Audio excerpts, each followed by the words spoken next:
What's good, Commanders fans? Happy New Year's Eve as well. We'll be seeing you guys later today after the game, but it has been announced that, not officially announced, but this is Aaron Wilson came up with the news yesterday at about 3 o'clock, and I know some of you guys don't really care, couldn't care less who starts tomorrow. Some people think that Josh Harris made the call, kind of like how Jerry Jones made the call last night with the Rams. That was just inexcusable. I think that was terrible for the NFL. The way that Lions game and that Cowboys game ended, that was just really... That was disappointing for the NFL. It really was. That was hard to watch. It was disgusting.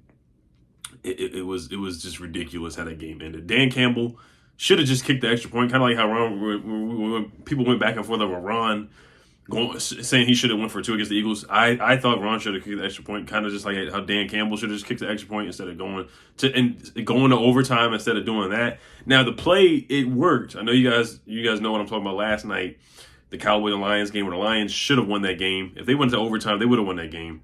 The Cowboys, their backs were against the wall. They couldn't stop the Lions at that point. And the Lions would have won if they went to overtime. Now, what's his name, Taylor Decker or something like that, number 68, he checked in, clearly went to the ref. And I'm really disappointed because, of course, it's the Cowboys. But we know how Jerry Jones makes calls and makes calls to the refs, and Jerry will for sure. But the Lions should have won that game. Very, very just disrespectful to the game of football. Disrespectful to the fans who watch the game, the refs to let that happen. Just disrespectful, to people who watch football, to see the game end like that. Now, yes, I am upset at Dan Campbell for not kicking the extra point, but still, they should have got that extra point. I mean, they should have got that 2-point conversion because number 68 got it. It should have been a 2-point conversion because he checked in. He clearly checked in. He checked in to make sure he was in a eligible receiver. He clearly checked in, and they show it over the top. They got it on camera and all that. Jared Goff's telling him to go over. But let's get back to the Commanders here. Sam Howell, he's expected to start. Aaron Wilson tweeted this yesterday. Aaron Wilson, NFL. He said the Commanders are expected to start quarterback Sam Howell on Sunday against the 49ers due to quarterback Jacoby Brissett being sidelined with hamstring injury aggravated per a league source. And then also Ian Rappaport tweeted about it. He said Jacoby Brissett has an uphill battle to play. Sources say meaning Sam Howell may start after being benched earlier in the week. Brissett is listed as questionable. And then Nicky Zavala an hour ago said Jacoby Brissett hamstring is unlikely to start against the 49ers, but the team wants to see how he feels before the game before making a final decision per source. If Brissett can't go, Sam Howell would start, as Ron Rivera said Friday. So I didn't want to see Sam play because I kind of wanted to see how Eric Bieniemy's offense would be with Jacoby as the starter and not just Jacoby coming in the second half down by 20 points. Like, is Eric Bieniemy calling a different game? We're going to get blown out regardless, but I think actually if Jacoby played, I think it would have been close. Some people think, that I'm delusional thinking it would be close with Jacoby in there, but I think it would have been like 31-23. I'm not saying like we would win or 31-30 or 31-28, but I think it would have been close. Terry would have played better. Terry would have had a better game. And Prize Picks, I said Terry over 50, I think like 51 and a half receiving yards. I would not take that. I would only take the Christian McCaffrey over 86 and a half rushing yards, 87. If it's in the 80s with Christian McCaffrey, I would take the over because he's going to get 100 rushing yards today. He's going to get it. We have no defensive backs at all. And we got third string practice squad, fourth string guys out there today. Debo Samuel's going to go crazy. Ayuk, Kittle, all of them are going to go crazy today. But I thought we would have a better chance to be competitive with Jacoby Brissett. So we'll see how Sam plays. Sam right now, he's shell-shocked. He's seeing ghosts. So he's going to throw at least 2 interceptions. It is what it is. Or he may try to be ultra conservative and only throw like dink and dunk passes. He's not going to see the field. He's not going to see Terry down the field, which is going to be very disappointing for me. So I just want to see Sam out there play with confidence, use his legs. But right now his confidence is shot. Ron Rivera basically tried to be nice and said the same thing. He's just not seeing the field. So it's unfortunate for Bieniemy.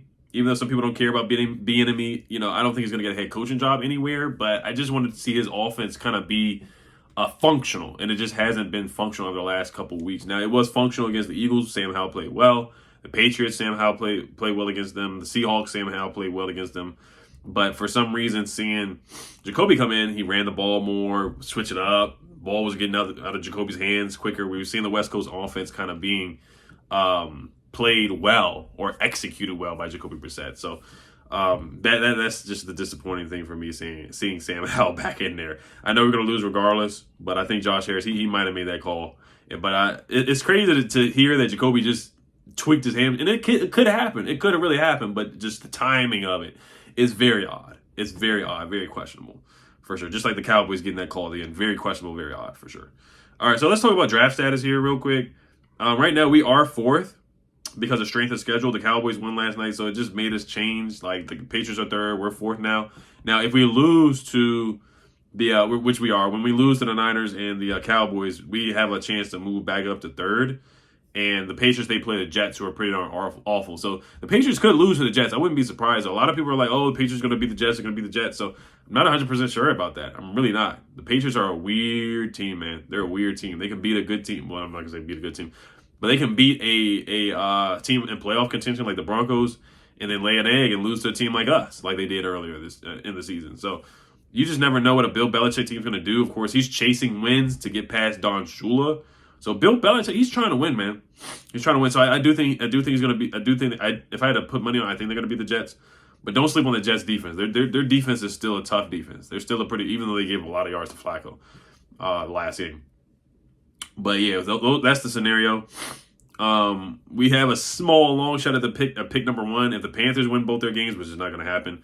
Cardinals win 1 of 2, which is probably not going to happen. Patriots win 1 of 2, which could happen, and we lose out. That's the only way we can get the number 1 pick. That's the only way. And I'm fine with the 3rd pick of the draft. Of course, it would be nice to have the 1st pick of the draft so we don't have to trade up or anything like that. But that's just the scenario for the 1st pick of the draft. So that's what I got for you guys. Looking at Grant Paulson's tweet, he said Sam Howell's going to start today. Just 4 days after essentially being deemed too broken to play through a slump by his superiors, he gets another shot. This could go down as one of the ultimate stay-ready stories ever. So, yeah, just go in there. Don't turn the ball over and play your game. It's going to be a tough game. The defense is not going to help him out. So he's set up to fail, basically. This is set like Leno's out. Wiley's questionable. Larson's not playing. You know, CD Charles has been out for forever. So, I mean, this is an uphill battle for the young man. He's put in the worst situation possible. He is. I'm not making excuses for him, but if you ever see somebody put in a situation to not be successful, you look at Sam Howell for sure. He has been Patrick Ramsey for sure. Eric Bieniemy's not going to do him any favors. He's going to drop him back. And I'm not saying our run game's going to work against the Niners. It probably won't.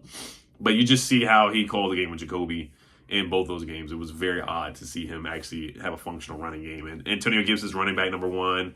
Jared Patterson, we'll see if he plays. Derek Gore is running back number 3. So, you know, we're 14.5 underdogs. So I don't see Sam Howell being. It could be a 3-interception game for sure. It could be a 3-interception game. All right, you guys let me know what you guys think. Root for Sam today. Sam, I am. Just be a close loss today, and I hope he looks competent and ready and is able to move the football down the field and give Terry McLaurin chances, because I think Terry can get the ball today. I always think he can get the ball, but the Niners secondary, you can move the ball in their secondary. So, all right, you guys let me know what you guys think. Hail the Commanders. Happy New Year's Eve. Peace.